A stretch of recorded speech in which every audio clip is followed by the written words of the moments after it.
Buenas tardes. La sesión que me ha tocado dar a mí dentro de este curso es el manejo clínico del paciente hospitalizado por COVID-19. ¿Y cómo se aborda la atención médica de un paciente con COVID-19?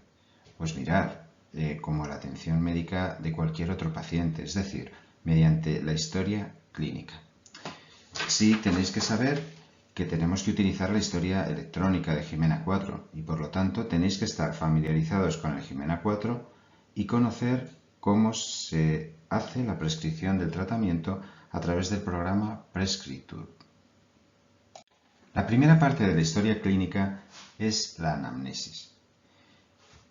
¿Y sobre qué les vamos a preguntar a los enfermos? Pues sobre estas tres cosas, sobre el motivo de consulta, sobre la enfermedad actual y tenemos que recoger de una forma precisa los antecedentes personales.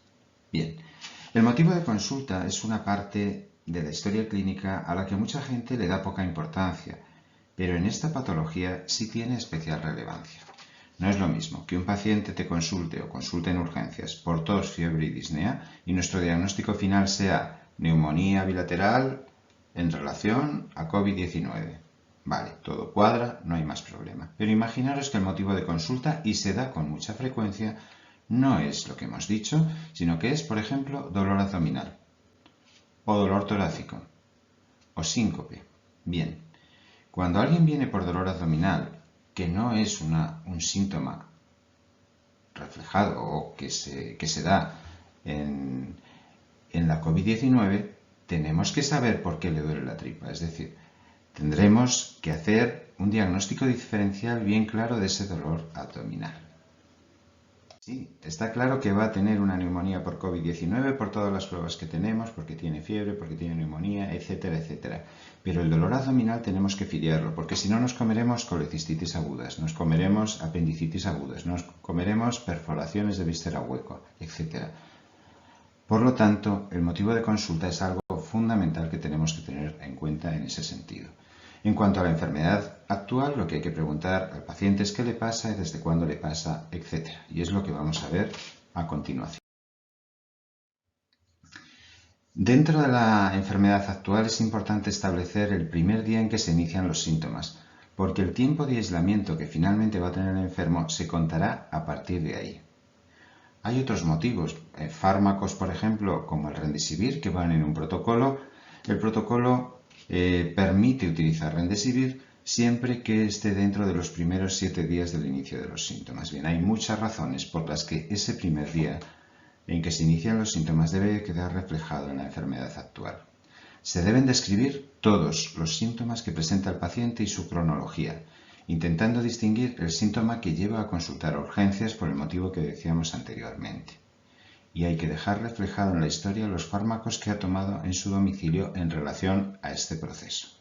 Bien, ¿y por qué síntomas tenemos que preguntar? Pues eso es lo que vamos a ver a continuación, es decir, cómo es el cuadro clínico de la COVID-19. Un tema muy importante es el periodo de incubación. En la COVID-19, la mediana de días en el periodo de incubación es de 4 a 5 días y en general, prácticamente todos los pacientes, su periodo de incubación estará dentro de los primeros 14 días. Es verdad que está publicado que en un 5 o un 10% de pacientes puede sobrepasar ese número de días. Antes de describir la sintomatología que presentan estos enfermos, vamos a hacer un poco hincapié en el tema de los casos asintomáticos. Como veis, como refleja la diapositiva, se calcula o se estima que el porcentaje de casos asintomáticos ronda el 58%. Efectivamente, hay diferentes porcentajes según la corte que cojamos. Os he traído la corte de ese crucero que hubo en la primera oleada, que tenía 700 y pico pasajeros y que surgió un brote epidémico dentro del crucero, es un espacio cerrado, y se hicieron PCR a todos los pasajeros del barco y a todos los tripulantes. Bien, pues el 58% de los que dieron positivo no habían tenido ningún síntoma. Por lo tanto, eso lo tenemos que tener bien en cuenta. Por otro lado, dentro de los que son sintomáticos, ¿Cómo va a ser el cuadro clínico? ¿Os acordáis también en la primera oleada? Este es un estudio clásico de la COVID-19 que el CDC chino fue el primero que sobre un número de pacientes elevadísimo, 72.314, concluyó que el 81% de los casos COVID positivos fueron COVID leves, con sintomatología predominante de tos, mialgia, cefalea, etc. Y el otro 19% eran COVID graves. Y estos dos apartados, el naranja y el rojo, que vienen a ser un 19% de los infectados, son los que nosotros vamos a ver en hospitalización. Ahora sí vamos a hablar de los síntomas que presentan los enfermos con la COVID-19. He elegido la Corte Española, concretamente los resultados del registro SEMI-COVID-19, publicados en Revista Clínica Española. ¿Por qué? Porque realmente son los síntomas de los enfermos que vamos a ver nosotros, es decir, esta corte de 15.111 enfermos es una corte de enfermos hospitalizados, no está hablando de COVID leves, solo está hablando de COVID graves. Pues bien, la neumonía bilateral por COVID-19 tiene como clínica predominante, como veis, fiebre, tos seca y disnea, con esos porcentajes que veis ahí. Por supuesto que también tiene el resto de los síntomas que tienen estos enfermos, pero predomina claramente la aparición de estos tres síntomas. De tal forma que precisamente de esto es de lo que le tenemos que preguntar en la enfermedad actual y dejarlo reflejado en la historia clínica. Una vez que hemos dejado bien reflejado en la historia electrónica cuáles son los síntomas que ha tenido el paciente, pasamos a describir los antecedentes personales. ¿Y por qué es importante el apartado de antecedentes personales en estos enfermos? Por la búsqueda de comorbilidades. Muchas de las comorbilidades que puede presentar el paciente van a modificar el pronóstico, es decir, van a hacer que el COVID sea un COVID grave. Bien, ¿por qué hay que preguntar? Por hipertensión arterial, diabetes, dislipemia, obesidad y tabaquismo. Son muy importantes las enfermedades crónicas pulmonares. Hay que saber si es un EPOC, si es un asma, etc. Pongo aquí que mantener CPAP nocturna cuando hayamos diagnosticado al enfermo, cuando le hayamos ingresado en el tratamiento, hay que mantener la CPAP nocturna en los pacientes con SARS conocidos, es decir, esos pacientes con SARS que tengan la CPAP nocturna, mantenérsela. ¿Qué nos puede pasar? Que realmente al ponerle la CPAP, si no tiene entrada de oxígeno su CPAP, se nos quede con saturaciones bajas. Bueno, eso se soluciona o bien cambiando la mascarilla de la CPAP y poniéndole una que tenga toma de oxígeno, o bien también existen unos tubos que se conectan entre la tubuladura de la máquina, entre la tubuladura y la máquina, que dan opción a poner una entrada de oxígeno. Con eso obtendréis los beneficios de la CPAP y obtendréis los beneficios de la oxigenoterapia. Bien, muy importante las cardiopatías, sobre todo la cardiopatía isquémica, pero cualquier cardiopatía, un paciente que esté en insuficiencia cardíaca crónica, que tenga además una COVID-19 va a tener un peor pronóstico necesariamente. Bien, es importante registrar las enfermedades sistémicas y su tratamiento actual. Es importante dejar bien claros los antecedentes de cáncer, sobre todo neoplasias hematológicas de pulmón y enfermedad metastásica. Especial relevancia hemos visto que tiene, sobre todo en esta segunda oleada en nuestro hospital, los antecedentes psiquiátricos y su tratamiento. No se deben retirar los tratamientos psiquiátricos si no es imprescindible. Y otro tema que es importantísimo reflejarlo y además determinar cuál ha sido su última creatinina basal y su último filtrado glomerular basal es la enfermedad renal crónica. Pues bien, la CDC de Estados Unidos establece un listado de enfermedades, de comorbilidades, que dan lugar a un peor pronóstico. Bien, si de esto que tenéis en la pantalla quitáis las dislipemias y los antecedentes psiquiátricos, se corresponden exactamente con el listado de la CDC de Estados Unidos. Es decir, comorbilidades que dan lugar a un peor pronóstico de esta enfermedad. Finalmente, en los antecedentes personales tenemos que dejar perfectamente claro cuál es la enfermedad la situación basal del enfermo. Es importante con vistas a valorar de forma rápida si se puede beneficiar en un momento dado de un ingreso en UCI. Saber si es independiente o, en caso contrario, describir el grado de dependencia que tiene. Hacer referencia explícita al estado cognitivo del paciente. En el caso de cardiopatía o neumopatía es muy importante describir su clase funcional. Y finalmente, en todos los antecedentes personales, hay que poner el tratamiento habitual que toma el paciente. Para poder poner el tratamiento de una forma óptima, es imprescindible conocer de forma minuciosa, con dosis e intervalos de las dosis, todas y cada una de las medicaciones que toma el paciente previamente. Si es necesario, habrá que llamar a familiares, habrá que llamar a residencias, pero hay que dejar perfectamente establecido qué tratamiento toma el paciente previamente. Pasamos a la exploración física. Una vez que le hemos preguntado, vamos a explorar al paciente. Bien, en la primera línea de la exploración física se pondrán siempre las constantes del enfermo en el momento de la exploración. Tensión arterial, saturación de oxígeno, pulso, temperatura y frecuencia respiratoria, que esto último se le olvida a mucha gente. ¿Qué parámetros de estos nos van a ayudar mucho en saber cómo evoluciona el paciente? Sobre todo, la saturación de oxígeno y la frecuencia respiratoria. Si hay un empeoramiento de cualquiera de las dos, probablemente tendremos que pensar que la situación del enfermo está claramente empeorando. A continuación seguiremos la siguiente estructura. Primero haremos un pequeño resumen que describa la situación clínica general del paciente, como en todas las historias. Por ejemplo, buen estado general, consciente y bien orientado en persona, espacio y tiempo, normocoloración cutánea mucosa, eupneico en reposo, bien nutrido, hidratado y perfundido. Obviamente, la mayor parte de las veces que ingreséis a estos pacientes, seguramente pondréis afectación del estado general y en vez de eupneico en reposo pondréis taquipneico con aumento del trabajo respiratorio, etc. Cabeza y cuello es muy importante establecer si tiene aumento de presión venosa yugular. En el tórax, quizá esto es lo fundamental dentro de toda la exploración, lo que más nos tenemos que centrar de poner todos los días en el comentario de evolución, es cómo es la auscultación cardíaca y cómo es la auscultación pulmonar. Si yo hoy ingreso a un paciente y describo que tiene el murmullo vesicular conservado y que tiene crepitantes en ambas bases, pero esta tarde está de guardia un compañero y cuando le ausculta tiene crepitantes hasta campos superiores o hasta campos medios, ya solo con ese dato sabe que está empeorando el paciente. También hay que describir cómo es el abdomen y cómo son las extremidades, haciendo especial hincapié en si hay o no signos de trombosis venosa. Pasamos ya a las pruebas de laboratorio.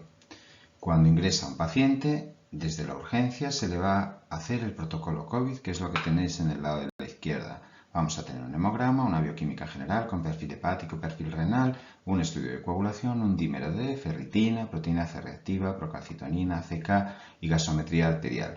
¿Y cuáles son los hallazgos que caracterizan la infección por coronavirus? Bien, están ahí reflejados la linfopenia, la elevación de las transaminasas, el aumento de la LDH, la elevación de la proteína C reactiva, aumento de la ferritina, aumento de la USG, aunque lo estamos utilizando menos, anomalías de las pruebas de coagulación. Dentro de estas pruebas de laboratorio, hay algunas de ellas que están asociadas con enfermedad COVID más grave y son las que tenéis puestas ahí en la pantalla. El dímero D, la proteína C reactiva, la LDH, la troponina, la ferritina, la CK y el recuento absoluto de linfocitos cuando están por debajo de 800 es un dato de gravedad en el COVID. En relación a este tema, en nuestro hospital se ha desarrollado por parte de facultativos de medicina interna, hematología, cardiología y creo que algún otro facultativo de alguna otra especialidad, una escala pronóstica a partir de más de 900 casos recogidos en la base de datos de la primera oleada. Es decir, cuando ingresemos a un enfermo COVID, tenemos que entrar en la calculadora online, que ahora os explico cómo se entra, y metiendo los datos de analítica y de comorbilidades que nos va pidiendo la aplicación, vamos a conocer el riesgo que tiene nuestro enfermo de desarrollar una COVID grave.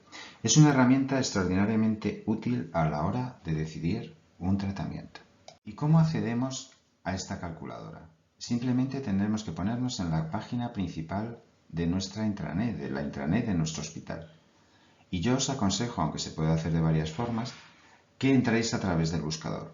Ponéis la palabra SCORE y se os va a desplegar esta serie de aplicaciones. Bien, pues en la segunda, que pone SCORE, predicción del riesgo de pacientes COVID-19, aplicación para el pronóstico de pacientes, entráis. ¿Y qué os vais a encontrar? Pues os vais a encontrar esta calculadora. Bien, como veis aquí pone saturación de oxígeno, si está con oxigenoterapia o no, si no está con oxigenoterapia 21%. Esto es un parámetro que lo va a dar automáticamente. Tenemos que apuntar la edad del paciente, tenemos que apuntar el filtrado glomerular, cómo es la proteína C reactiva, la procalcitonina, los linfocitos. Tocamos aquí en seleccionar comorbilidades y se nos despliega esto que tenemos aquí. Apuntáis las comorbilidades que tenga este paciente y finalmente le damos a este botoncito para que nos salga el resultado. ¿Qué nos va a salir? Lo que tenemos aquí a la derecha, es decir, una curva ROC, donde nos va a decir dónde está nuestro paciente, es decir, paciente clasificado como alto riesgo. En definitiva, no solo vamos a valorar de una forma subjetiva o con los datos de que tiene una LDH alta, no sé qué, no sé cuánto, sino que vamos a saber cómo va a evolucionar nuestro paciente. Si nosotros le pasamos esta calculadora y el paciente está como este que tenemos en pantalla, en alto riesgo, tenemos que saber que aunque le veamos en ese momento bien, el pronóstico de este paciente es muy grave y por lo tanto el tratamiento que tenemos que poner tiene que ser agresivo. Al valorar el paciente vamos a tener otras pruebas complementarias, como son las pruebas microbiológicas, que después nos hablará la doctora Nieves Gutiérrez. El electrocardiograma, siempre tiene que haber un electrocardiograma al ingreso, independientemente de la clínica, tenemos que tener un electrocardiograma basal del paciente. La radiografía de tórax obviamente es imprescindible para el diagnóstico y seguimiento del paciente. Otras pruebas como el TACAR o el AngioTac, pues el AngioTac será solo en caso de sospecha de clínica de TED y el TACAR nos va a hacer falta solamente de forma excepcional. Si tenemos dudas, en cualquier caso siempre se consultaría con los compañeros de radiología. ¿Cuáles son los hallazgos radiológicos típicos de la neumonía por COVID? Pues bien, son infiltrados en vidrio deslustrados, acompañados o no de patrones alveolo-intersticiales, pero de una forma un poquito especial, con una distribución bilateral, de predominio periférico y en zonas bajas de pulmón. Mirad, lo que veis entre paréntesis es el porcentaje que en los TAC tiene esa distribución bilateral. Es un trabajo muy bonito de revista clínica española de compañeros de Barcelona. El 87,5% cuando se estudia el TAC tienen distribución bilateral. De predominio periférico el 76% y el lóbulo más afectado en las zonas bajas y el lóbulo más afectado es el lóbulo inferior derecho, por lo tanto hay un predominio claramente basal. Esto es muy importante porque si nosotros estamos ingresando una neumonía en el lóbulo superior izquierdo, hombre, es fácil que no sea un COVID, pero en cualquier caso, si es un COVID, tendremos que descartar también otros procesos asociados, es decir, neumonías bacterianas, etc. Así con todo lo demás, es decir, es muy importante conocer cuáles son los hallazgos radiológicos que están aquí representados. Bueno, ya hemos diagnosticado al paciente, tiene una neumonía por COVID-19. Hemos valorado todas esas pruebas complementarias, sabemos si es un enfermo que va a tener un pronóstico grave o no y ya estamos terminando de atender al paciente y tenemos que dejar pedidas analíticas para el día siguiente. ¿Y cómo se piden las analíticas en estos pacientes? El sistema que se ideó en la primera ola ha resultado ser realmente muy eficaz y es hacer un protocolo de COVID-19 donde están reflejadas todas esas analíticas que hemos hablado antes. En la práctica, ¿qué tenéis que hacer en los volantes? Marcar en otras peticiones, en la cara anterior de nuestro volante de peticiones normal y en la cara posterior, donde pone solicitud de otras determinaciones, poner COVID-19. ¿Qué vamos a pedir también? Puesto que estos enfermos en muchas ocasiones van a precisar pulsos de corticoides o van a precisar fármacos bloqueantes de la inflamación como el tocilizumab, etc. Necesitamos conocer de los enfermos una serología para hepatitis B, una serología para hepatitis C, la serología VIH y el cuantiferón. La indicación, por ejemplo, de hemocultivo se hará como en cualquier otra circunstancia. Es decir, si tenemos a alguien ingresado y tiene fiebre, le sacamos hemocultivos, pues igual que en cualquier otro enfermo. Y una vez que tenemos todo eso hecho, pues pasaremos al Prescriptur, que es el programa de prescripción, donde pondremos constantes por turno, habrá que describir la dieta, describir la oxigenoterapia, que de eso os va a hablar luego Soraya. Poner heparina de bajo peso molecular se pone a todos los pacientes, que luego os hablará también Moncef, paracetamol siempre, y luego hay que valorar los inhibidores de la inflamación, como desametasona, pulso de corticoides o tocilizumab, que también se os va a hablar a continuación. Es decir, el abordaje terapéutico es el tema de las demás ponencias, por lo tanto, yo acabo aquí. Muchas gracias por vuestra atención.